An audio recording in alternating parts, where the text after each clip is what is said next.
कि 376 का जो ऑफेंस है, यानी कि जो रेप का जो ऑफेंस है, बलात्कार का जो ये धारा बनाई गई है, ये बहुत ही संगीन जुर्म माना जाता है। और अगर इस धारा का दुरुपयोग किया जाता है, जिस तरह से देखा जा रहा है कि ज्यादातर लड़कियां जब पति और पत्नी के बीच में किसी भी तरह की कोई भी तनाव आता है तो वो सबसे पहले इस धारा का दुरुपयोग करने के लिए भागा करती हैं। और इस धारा के दुरुपयोग करने से जो परिवार की इमेज है वो बिल्कुल तार तार हो जाया करती है। जैसा कि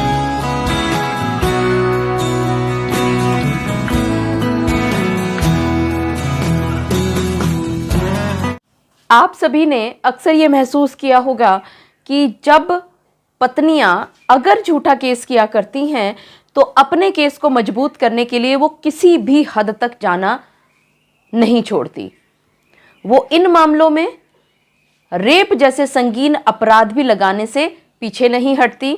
और इन संगीन अपराधों में बहुत बार ये देखा गया है कि पत्नियां जब झूठा केस फाइल किया करती हैं तो वो अपने देवर, जेठ, ससुर, नंदोई इत्यादि को भी रेप जैसे घिनौने अपराधों में लिप्त कर दिया करती हैं।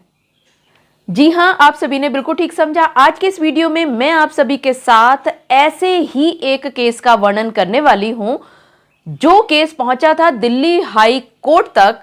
और दिल्ली हाई कोर्ट ने इस तरह के केसों में कैसे क्या टिप्पणी की और क्या था ये पूरा केस, और जस्टिस योगेश खन्ना जी की क्या ऑब्जर्वेशन रही इस केस में। मैं एडवोकेट मोहिनी मोना आप सभी का पुनः स्वागत करती हूं और आप सभी देख रहे हैं आप सभी का पसंदीदा चैनल मोहिनी मोना एडवोकेट। अगर आपने मेरे इस चैनल को अभी तक सब्सक्राइब ना किया हो या आप मेरे इस चैनल के लिए नए हैं तो इसको जल्दी से जल्दी सब्सक्राइब कर दीजिएगा ताकि आपको इसी तरह की लीगल इंफॉर्मेटिव वीडियोस की नोटिफिकेशन सबसे पहले मिल सके। अब देखिए, ये मामला पहुंचा था दिल्ली हाई कोर्ट में जस्टिस योगेश खन्ना जी के सामने। लेकिन इस केस का जिक्र करने से पहले मैं आप सभी को एक बात जरूर बता देना चाहूंगी। अगर मैं ये कह रही हूं कि लड़की ने झूठा केस किया है तो मैं सिर्फ उन लड़कियों के बारे में कह रही हूं जो असल में झूठा केस किया करती हैं। और उनके झूठा केस करने की वजह से कोर्ट की ऑब्जर्वेशन, पुलिस की ऑब्जर्वेशन, एडवोकेट्स की ऑब्जर्वेशन हर लड़की की तरफ इसी तरह की बन जाती है कि शायद ये भी झूठी होंगी, शायद ये भी झूठी होंगी।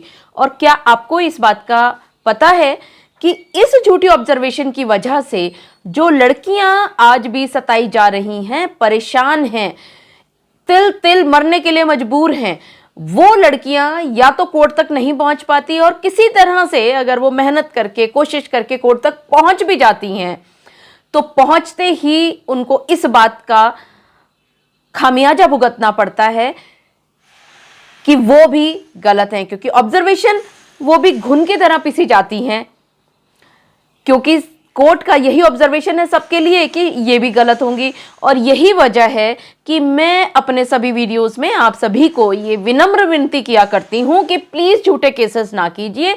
लेकिन हाँ, अगर आपके साथ किसी भी तरह की ज्यादती हुई है, आपके ससुराल पक्ष ने, आपके सास ने, ससुर ने या परिवार के अन्य सदस्य ने, पति ने आपके साथ बुरा सलूक किया है तो पूरा पुलिस महकमा, पूरा कोर्ट, पूरा पुलिस महकमा, पूरा वकील महकमा, सभी लोग, सभी अथॉरिटीज आपकी सहायता के लिए खड़े हैं। लेकिन वो तब संभव हो पाएगा जब सिर्फ सच्चे केस कोर्ट में आने शुरू हो जाएंगे और इसी दिन का हम इंतजार कर रहे हैं। खैर, हम वापस आते हैं उसी केस पर जो दिल्ली हाई कोर्ट में जस्टिस योगेश खन्ना जी की कोर्ट के सामने पहुंचता है। अब होता क्या है कि इस पत्नी ने अपने पति के विरुद्ध एक एफआईआर दर्ज करवाई पुलिस स्टेशन जगतपुरी के अंदर। और सेक्शंस उसमें लगे 406, 498 ए, 506, 376 और 34 इंडियन पीनल कोड।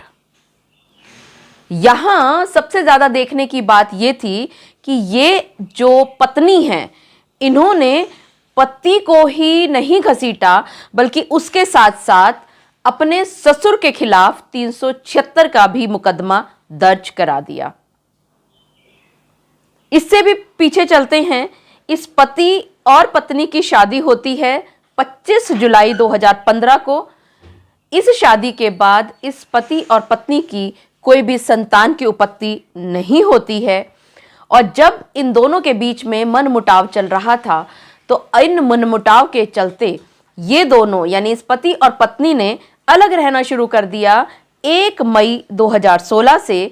और इस पत्नी ने अपने पति के खिलाफ एक कंप्लेंट दर्ज की जो बाद में एफआईआर में तब्दील हुई और एफआईआर दर्ज कर ली गई जगतपुरी पुलिस स्टेशन में इस पति के खिलाफ, जो कि पति पहुंचे हैं इसी एफआईआर को क्वैश कराने के लिए दिल्ली हाई कोर्ट में। खैर, जब ये एफआईआर दर्ज हुई तो जब ये प्रोसीडिंग्स चल ही रही थी कि इन दोनों के बीच में, इस पति और पत्नी के बीच में एक समझौता हो जाता है और एक MOU यानी कि मेमोरेंडम ऑफ अंडरस्टैंडिंग बनाया जाता है 3 नवंबर 2022 को।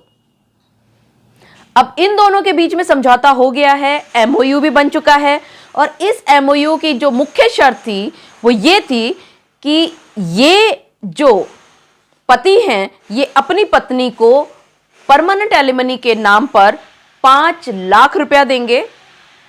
और जब ये चीजें सेटल हो गई तो फर्स्ट मोशन की जो प्रोसीडिंग्स थी वो भी लगभग पूरी हो गई थी और पत्नी के पास पैसा कुछ जा चुका था पार्ट पेमेंट के तौर पर और सिर्फ 1 लाख रुपया बचा था जो कि सेकंड मोशन में दिया जाना था। इस केस में जो IO हैं यानी कि इन्वेस्टिगेटिंग ऑफिसर हैं, उन्होंने रिस्पोंडेंट नंबर 2 यानी कि जो पत्नी हैं इनको अच्छी तरह से आइडेंटिफाई किया और इस लड़की ने कोर्ट में आकर के ये कहा कि इनको मिसअंडरस्टैंडिंग हो गई थी यानी कि गलतफहमी हो गई थी और उस गलतफहमी के चलते इन्होंने अपने ससुर जी के खिलाफ 376 यानी कि रेप का मुकदमा दर्ज करवा दिया था। और साथ ही ये पत्नी ये भी कहती हैं दिल्ली हाई कोर्ट में जस्टिस योगेश खन्ना जी के सामने कि इनको किसी भी चीज़ में आपत्ति नहीं है यानी कि कोई ऑब्जेक्शन नहीं है इनको, अगर इस पत्नी ने अपने पति के खिलाफ जो एफआईआर दर्ज करवाई थी वो एफआईआर क्वैश यानी कि रद्द कर दी जाए। तो इस बात पे भी उन्होंने कहा कि उनको किसी तरह की कोई भी परेशानी नहीं है। जज साहब ने यानी कि जस्टिस योगेश खन्ना जी ने इन सारी बातों को विस्तार से सुना और साथ ही जो APP महोदय उपस्थित थे वहाँ पर स्टेट की तरफ से, उनसे भी पूछा कि क्या उनको कोई आपत्ति है। तो जस्टिस योगेश खन्ना जी के सामने स्टेट के APP साहब ने ये कह दिया कि उनको भी किसी तरह की कोई आपत्ति नहीं है अगर इन दोनों के लोगों के बीच में समझौता यानी इस पति और पत्नी के बीच में समझौता हो चुका है। वो पार्ट पेमेंट के तौर पर लगभग सारा अमाउंट ले चुके हैं। 5 लाख में से 4 लाख उनके पास पहुंच चुका है, सिर्फ 1 लाख रुपए का अमाउंट है जो बचा हुआ है और वो सेकंड मोशन के टाइम पर दिया जाएगा। इन दोनों ने यानी कि पति ने भी और पत्नी ने भी अपने अपने एफिडेविट्स रिकॉर्ड पर लगा दिए।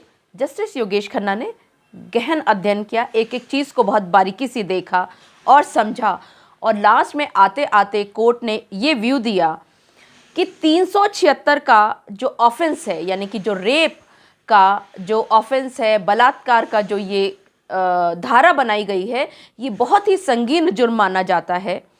और अगर इस धारा का दुरुपयोग किया जाता है, जिस तरह से देखा जा रहा है कि ज़्यादातर लड़कियां जब पति और पत्नी के बीच में किसी भी तरह की कोई भी तनाव आता है तो वो सबसे पहले इस धारा का दुरुपयोग करने के लिए भागा करती हैं। और इस धारा के दुरुपयोग करने से जो परिवार की इमेज है वो बिल्कुल तार तार हो जाया करती है, जैसा कि इस केस में भी हुआ। इस लड़की ने अपनी पति को ही नहीं घसीटा बल्कि इन्होंने अपने ससुर जी के खिलाफ बलात्कार जैसे संगीन जुर्म को भी लिखवाया, जिससे इस परिवार की जो इज्जत है वो छिन्न भिन्न हो गई, इमेज तार तार हो गई। और ये ज़रूर है, योगेश खन्ना जी ने व्यू दिए जब अपने, तो उन्होंने कहा कि ये बिल्कुल सच है, देखने में बिल्कुल क्लियर नज़र आ रहा है कि बाद में इन दोनों के बीच में सेटलमेंट हो जाता है। सेटलमेंट होने के बाद इनके बीच में एक MOU भी बनाया जाता है और उस MOU बनने के बाद फर्स्ट मोशन भी हो गया है, एफआईआर क्वैशिंग के लिए भी ये लोग दिल्ली हाई कोर्ट तक पहुंच चुके हैं। लेकिन यहाँ पर फिर भी किसी भी पुलिस अधिकारी को भी ये बात अच्छी तरह से सोचने समझने की ज़रूरत है कि अगर कोई लड़की इस तरह का कोई भी एलिगेशन लेकर के अगर उनके पास पहुंचती है तो इतनी आसानी से इस केस को रजिस्टर ना किया जाए, और लड़की इस केस को यानी कि इस धारा का प्रयोग करने से पहले बहुत अच्छी तरह से गहन अध्ययन करे, सोचे समझे विचारे, और उसके बाद ही ये सोचे कि हाँ वो इस धारा का प्रयोग करेगी, यानी 376 लगाएगी अपनी एफआईआर में। जस्टिस योगेश खन्ना जी ने यहाँ पर एक केस का और जिक्र किया, Gaurav and others versus state and another, criminal MC number 22/12/21, जो कि 21 जुलाई 2022 को डिसाइड हुई थी। इस केस में भी पत्नी ने अपने देवर के खिलाफ 376 का मुकदमा दर्ज कराया था और बाद में ये क्वैश कर दी गई थी, यानी कि रद्द करवा दी गई थी। ठीक इसी तरह का जो मामला है वो इस केस में भी नजर आ रहा है। इन दोनों का भी सारा सेटलमेंट हो चुका है, पार्ट पेमेंट उनके पास आ चुका है। जो थोड़ा सा 1 लाख रुपया बचा हुआ है वो सेकंड मोशन में आ जाएगा। ये भी सच है कि अब कोई फायदा नहीं बचा है अगर इस एफआईआर को चलाया जाए, क्योंकि अगर जस्टिस योगेश खन्ना जी का कहने का मतलब ये था कि अगर इस एफआईआर को क्वैश अगर नहीं भी कराते हैं तो भी इस एफआईआर को चलाने का अब कोई मकसद नहीं बचा है, क्योंकि अब इन दोनों के बीच में जो डिस्प्यूट था वो सारे के सारे रिजॉल्व हो चुके हैं और इस पिटीशन को चलाने का अब कोई फायदा नजर नहीं आ रहा। लेकिन ये बात जरूर सच कही योगेश खन्ना जी ने कि अगर लड़कियां इस तरह से इस धारा का दुरुपयोग करेंगी तो कल के आने वाले समय में बहुत ही ज्यादा परेशानी आ सकती है। तो यहाँ पर एफआईआर रजिस्टर करते समय पुलिस महकमे को भी थोड़ा सा चौकन्ना रहने की जरूरत है। और ये सब बातें कहते हुए जस्टिस योगेश खन्ना जी ने इस पिटीशन को, जो कि पति आया था अपनी पत्नी के विरुद्ध, जो कि पत्नी ने एफआईआर दर्ज कराई थी 376, 406, 498A, 506 और 34 के अंतर्गत पुलिस स्टेशन जगतपुरी में, इस पिटीशन को अलाउ कर दिया। साथ ही साथ जो ये एफआईआर दर्ज की गई थी पुलिस स्टेशन जगतपुरी में, इसको क्वैश यानी रद्द करने का आदेश दे दिया। लेकिन साथ ही साथ ये भी कहा कि क्योंकि इस धारा का दुरुपयोग अब बहुत ज्यादा होने लगा है तो अब ये जो रिस्पोंडेंट नंबर 2 यानी कि जो वाइफ हैं, ये 10,000 रुपया पेनल्टी जमा कराएंगी आरसीबीए यानी कि रोहिणी कोर्ट बार एसोसिएशन के अंदर 2 हफ्ते के अंदर अंदर। और जब ये पैसा जमा कर देंगी तो उसकी कॉपी कंसर्न्ड आईओ को ये वाइफ जमा कराएंगी, कंसर्न्ड आईओ को बताएंगी कि इन्होंने 10,000 रुपया आरसीबीए में जमा कर दिया है। और जब ये रसीद आईओ साहब के पास आ जाएगी तो आईओ साहब उस ट्रायल कोर्ट के रिकॉर्ड में ये रख देंगे जिस ट्रायल कोर्ट के सामने ये एफआईआर चल रही थी अंडर सेक्शन 406, 498A, 506, 376, 34 आईपीसी। तो देखा आपने, आप सभी अक्सर ये परेशान हुआ करते हैं कि आपकी पत्नी जब झूठ पर आती हैं तो वो किसी भी स्तर तक गिर जाया करती हैं। वो आपके पिताजी, वो आपके जीजा जी, वो आपके बड़े या छोटे भाई इत्यादि को भी नहीं छोड़ा करती, नहीं बख्शा करती। वो झूठ पर जब आती हैं तो उनके खिलाफ भी 354, 376 जैसे मुकदमे भी दर्ज करा देती हैं। ठीक इसी तरह का मामला जस्टिस योगेश खन्ना जी की कोर्ट में, दिल्ली हाई कोर्ट में पहुंचा और किस तरह से उसमें जस्टिस योगेश खन्ना जी ने अपनी ऑब्जर्वेशन दी और इस एफआईआर को क्वैश कराया और इस पत्नी के खिलाफ 10,000 रुपए का जुर्माना भी किया। आप सभी इस चीज का लाभ उठाइएगा। अगर आपके केस में भी ठीक यही स्थिति है, आपके केस में भी 376 जैसी धाराओं का दुरुपयोग बिल्कुल सामने साफ साफ नजर आ रहा है, तो आपके लिए मैं इस जजमेंट का लिंक डिस्क्रिप्शन बॉक्स में लगा दूंगी। आप सभी लोग उसका फायदा लीजिएगा। और अगर आपको डिस्क्रिप्शन बॉक्स में ये ना नजर आए तो ये जो ऊपर फोन नंबर नजर आ रहा है आपको व्हाट्सएप का, इस पर आप व्हाट्सएप कीजिएगा। इसका लिंक मैं आपके नंबर पर भिजवा दूंगी जिसका प्रयोग आप अपने अपने केसों में कर सकते हैं। और जो एफआईआर आपके विरुद्ध लगाई गई है उस एफआईआर को अपने कंसर्न्ड हाई कोर्ट में जाकर के बहुत ही आराम से क्वैश यानी कि रद्द करवा सकते हैं। मुझे पूरा विश्वास है कि आप सभी को मेरा आज का वीडियो भी बहुत अच्छा लगा होगा। अगर आपको मेरा आज का वीडियो भी अच्छा लगा तो इसको लाइक, शेयर और कमेंट करना ना भूलिएगा। और हाँ, अगर आप मेरे इस चैनल के लिए नए हैं तो इसको जल्दी से जल्दी सब्सक्राइब कर दीजिएगा ताकि आपको इसी तरह के लीगल इंफॉर्मेटिव वीडियोस की नोटिफिकेशन सबसे पहले मिल सके। अपना और अपने परिवार का बहुत अच्छी तरह से ध्यान रखिएगा। Thank you, take care, bye bye.